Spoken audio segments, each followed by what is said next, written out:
All right, friends. I got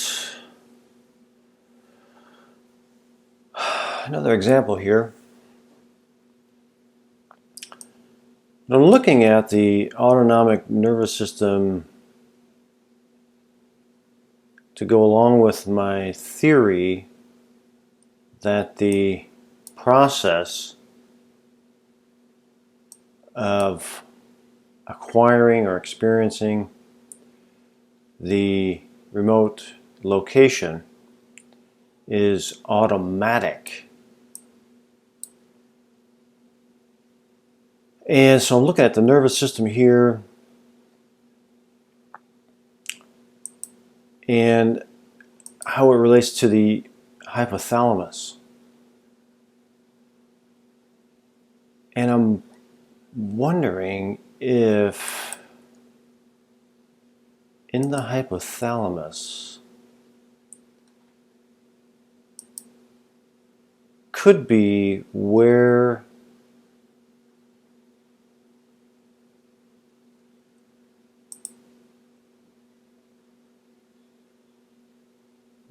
the attractor selector mechanism experiences the first point of contact.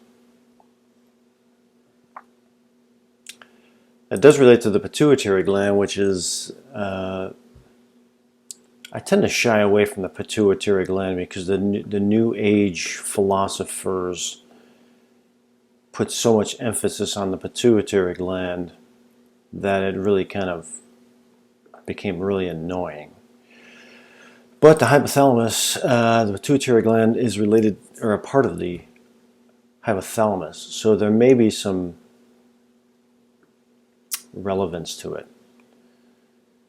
But what I mean is that the New Age people tend to just drop terms with no explanation, and that really, I hate that. So it's like, the pituitary gland is the seat of your intuition. Oh, really? Why? I don't know. I read it somewhere. Some guru said it was so. Well, do you have any proof of that? No. No. He just said it was true. I don't have any proof. I don't know why. I don't know where. I don't know anything, but it makes me sound cool. That's why I don't like it.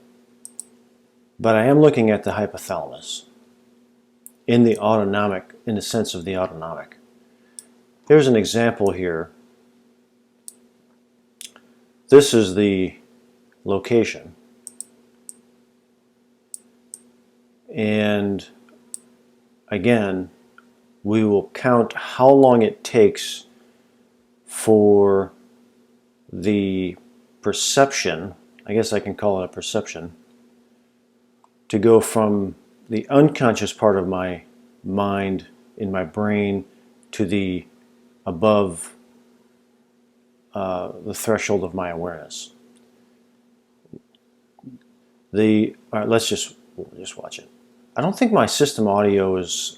I think my system audio is not working again, so you might not be able to hear what I'm saying here in this video. So okay, so we're at.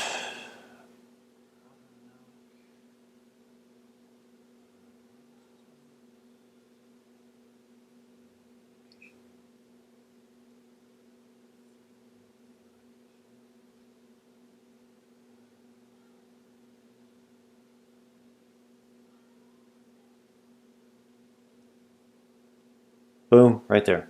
Okay, 28 seconds, maybe 27. Yeah, 27 seconds. And that is from the point of turning on the camera. So I turn on the camera, I get in front of the board, I'm now mentally prepared from about 5 seconds on. But I could say that the preparation begins when I turn the camera on, or the preparation could begin when I select the random target ID. So let me just watch this again. Checking the autonomic. My focus is the autonomic. I know I have a location.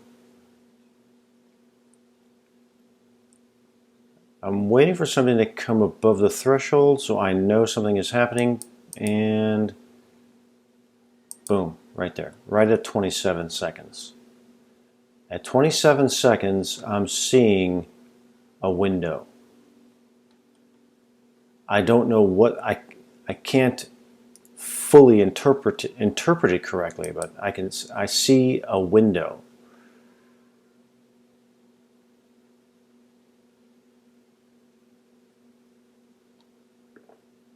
I'm processing it now on how am I going to interpret this?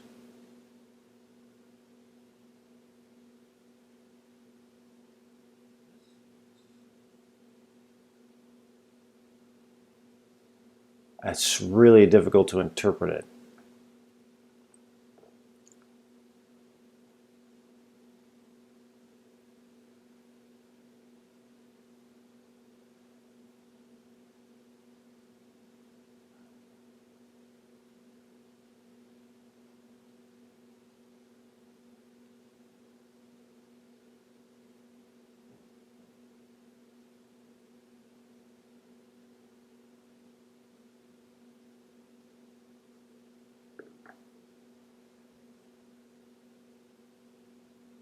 This is what I'm doing, an interpretation here because I can't understand what I'm seeing. My best interpretation is that it is the front windshield of a vehicle of some kind because I can't figure this thing out.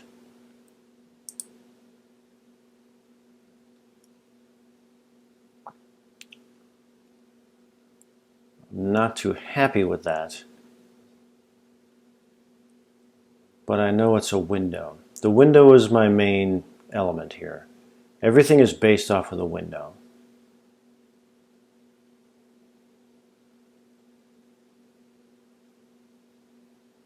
This is my false interpretation here, but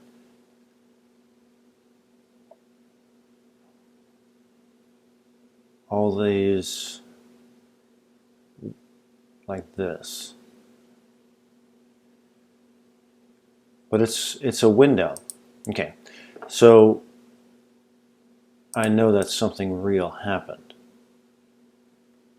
So it took 27 seconds from the point of turning the camera on for it to go from below the threshold of my awareness,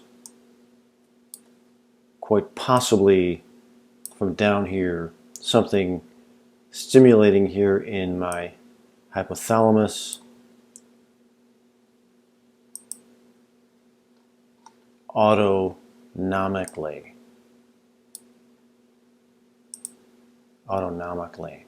The autonomic.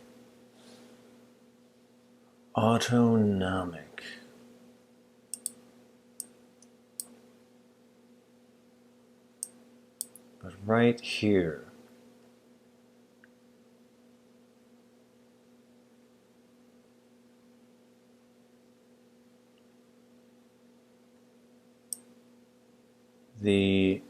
is that the attractor selector mechanism of initial contact or initial interaction?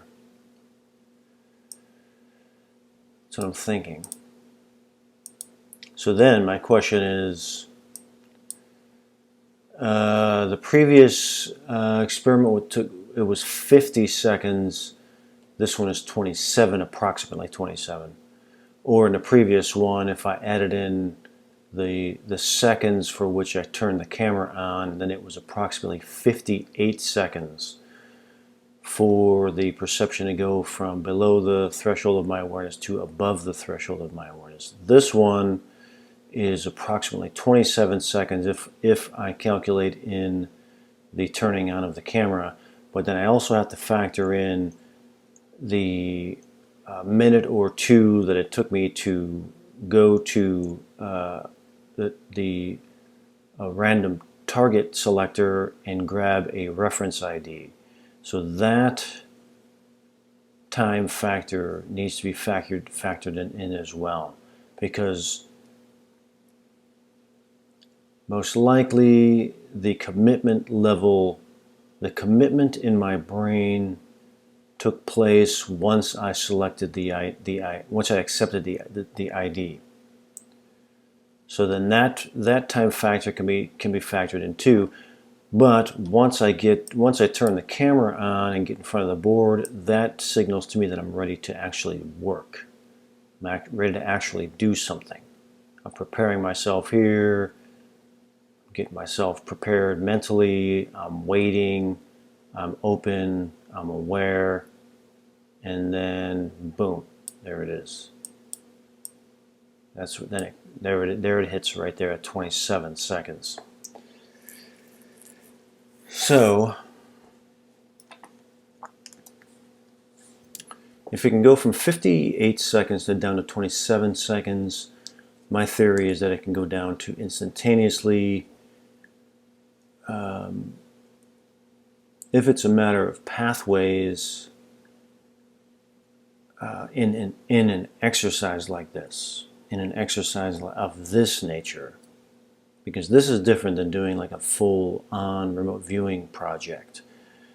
I'm not thinking about these things in a remote viewing project. These exercises are dedicated specifically to this. Specifically to this. And that's the primary focus. I don't care about the target. So if by will alone I can capture going from 58 to 27 seconds, then I can go to if the pathways for an exercise like this, and I have to be real clear on that, it is specific to exercises like these, where that is the main focus. As opposed to doing, like I say, opposed to doing a big project, you'd have to be an experienced remote viewer to really get what I'm saying here. But if in an exercise like this, it can go down to 2 or 3 seconds,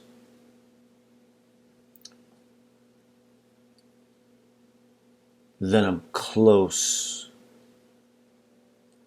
to the awareness of the selector attractor mechanism of initial contact.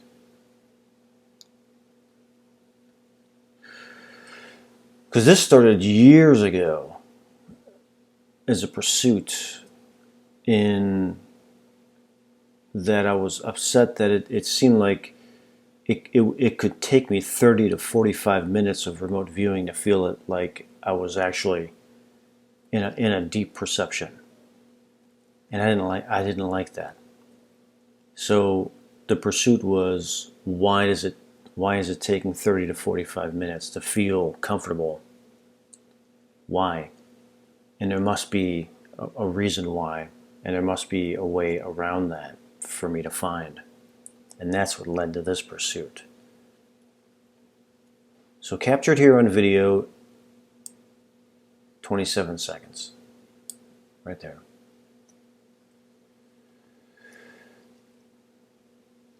All right.